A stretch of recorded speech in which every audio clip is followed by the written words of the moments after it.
Well, this little king is very, very laid back so far. He's been out here on the bench top for quite some time, probably 30 minutes, 40 minutes, and he's just sort of following me around, seeing what I'm doing. Seems a little curious. You know, I haven't seen him gape yet. You know, he's just seems to be checking everything out. You know, he probably would be a little bit apprehensive about the camera being in his face, but other than that, he's just hanging out. I fed my cricket colony. It's just I keep around to feed the anoles and geckos that I use as feeders, and you know, I gave water to a few other animals, and yeah, he's just hanging out here on the table. He seems to be somewhat interested in all the things that I'm moving around.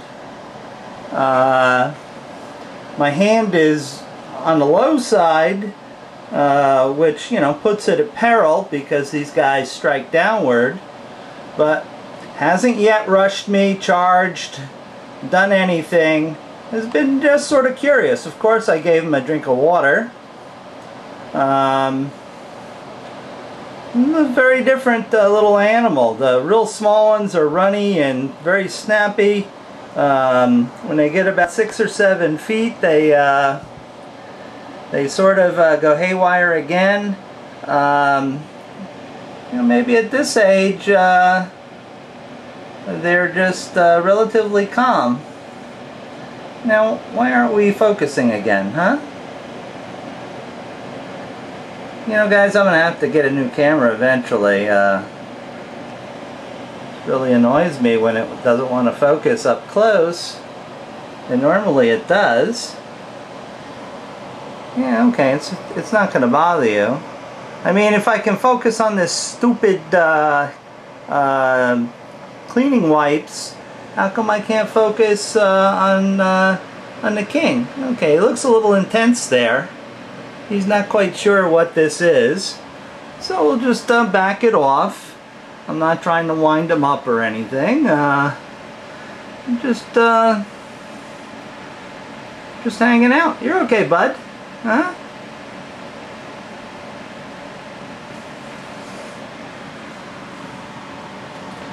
He doesn't seem to be terribly apprehensive when I move around the room to do things. On the other hand, you know, he is following and checking out what I do. You know, a lot of these things he's never seen in his life, and King Cobras are rather curious snakes when they're not trying to defend themselves. You know, he's not hyper-respirating. You know, his respiration is at, I consider, an at-rest pace.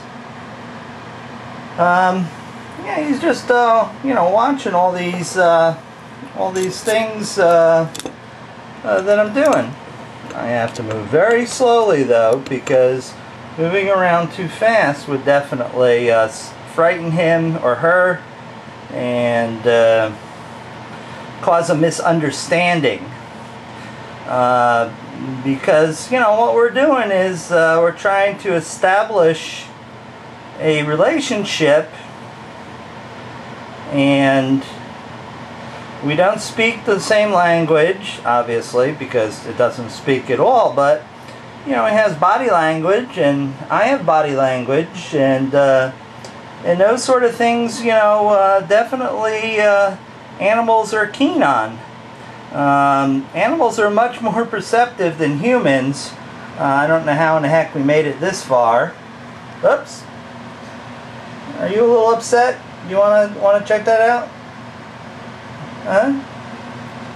Yeah, see? Okay. Yeah, and that's me over here. Okay, well, it's just a camera. You just tongue lashed it. It's not necessarily bothering you. Do you see a reflection, huh? Huh? Do you see a reflection? There we go. Young King Cobra cam. There. See? Okay. See? Okay, look at, you know, he relaxed a little bit, but then I moved. Excuse me, I think it's dinner time for me. Okay. Yeah, that was a dinner call for me. So what I'll do is I'll move this guy. Let's see if I can set the camera here without it falling or doing other evil things. I'll move back over to the other side of the table where the smaller hook is. And yep, here he comes. He's sort of following me like a doggy. Come here, guy. Come here. No? Okay. Come on. Let's put you in your house. Let's put you in your little house. Okay. Alright. No sweat. Let go. Let go. It does have this very scary habit of climbing the hook right now. And okay, settle down. It's the same camera you saw across the room. I did put it on the hook, and it did climb from one end to the other, and not aggressively, just very, very slowly and carefully. I know I touched your tail. I'm sorry. Come on. It's time to go, so I can go have something to eat. Okay? I'll bring you something to eat. See this? This doesn't bite. Okay? It's not terribly scary once you get to know it. Okay? Yep, that's you. That's you, guy. Okay. See? Okay. Come on.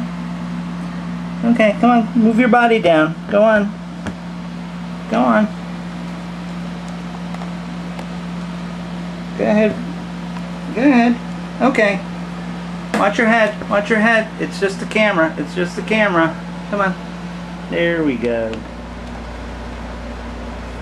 Oh no, look at this. Double trouble in the corner. They're both hanging out there now. Jeez. Go back into your hide in the back, you dangerous little projectiles. Holy moly. Look at that. Two cute little Aatroxes, as in Bothrops Aatrox. Nasty little customers. Hello, you little pogo sticks with venom. Look at that. Ready to greet you if you're not careful when you open that door.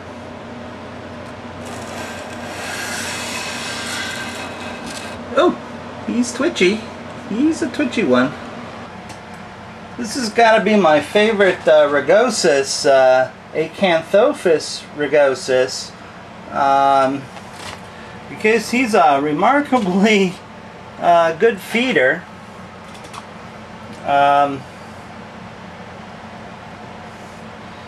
For a wild-caught male, he is just so good. There we go, bud. How's that? Is that good? Now, is that a happy face? Look at that. That is one happy little camper right there. He has such a fairly pleasant disposition. He isn't evil or nasty. He just likes his tucker. Alright.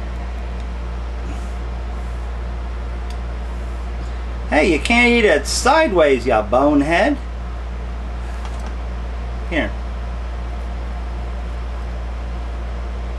Let me assist. There we go.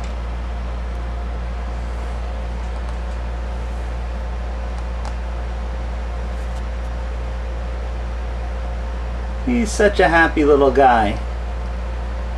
Usually Rugosus are really a pain in the ass to get them to feed. But this guy, he does it all. He nicely takes stuff right from the tongs. He caudal lures when he's in the right position. He's just Just a cool little snake. Now here we get a close-up view of him working them jaws to draw the food in, and you can see his rather large fangs for an elapid also assisting here on Death Adder cam. You know, he's working it down. He has it licked, so to speak, now.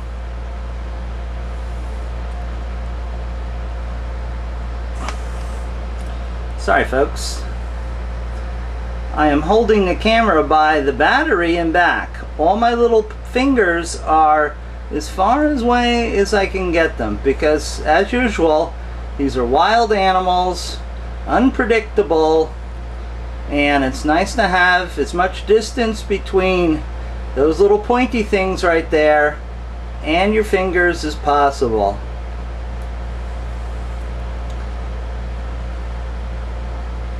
Isn't he a pretty little snake?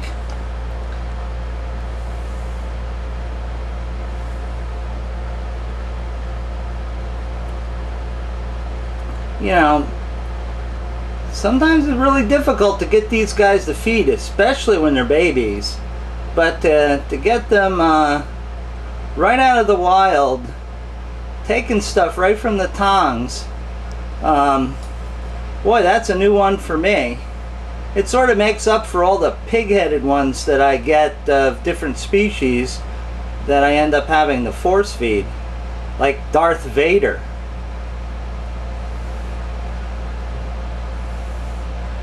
Ah, look at that. Isn't that pretty? Look at that head. It's very viperine. Now, I see that look in your eyes. You just behave yourself. I see what you're up to. You can do Death Adder cam, but no striking, okay? Okay. Alright. That's good. Do you see yourself, huh?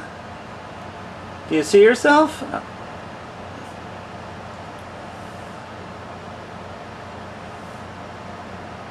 Ah, very nice. Look at that nice super ocular there, protecting his eye. Very puffy. It's a good example of a cheeky snake, as they would say in the Aboriginal language, which means a venomous snake.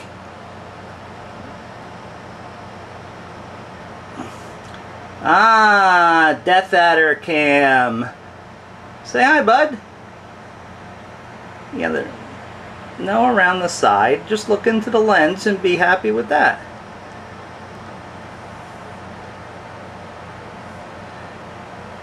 This is the rugosus because this is a rough Death Adder and has very keeled scales compared to the Lavis, which is smooth scaled. Okay, he's a happy camper, so I'm just going to let him go and go about my business. While we're here, this nasty old boy, this is Lavis, and he's looking for a feed too, but it's not his turn. See, his scales are very smooth compared to the rugosus. That's why they're classified differently. Acanthopus lavis is one of my favorites of the Death Adders. They're just beautiful. They're variable. They can be a nice slate gray like this. They can be red. They can be olive. All sorts of cool stuff. And you know, Death Adders almost always have their tail next to their head while resting because they are caudal lures.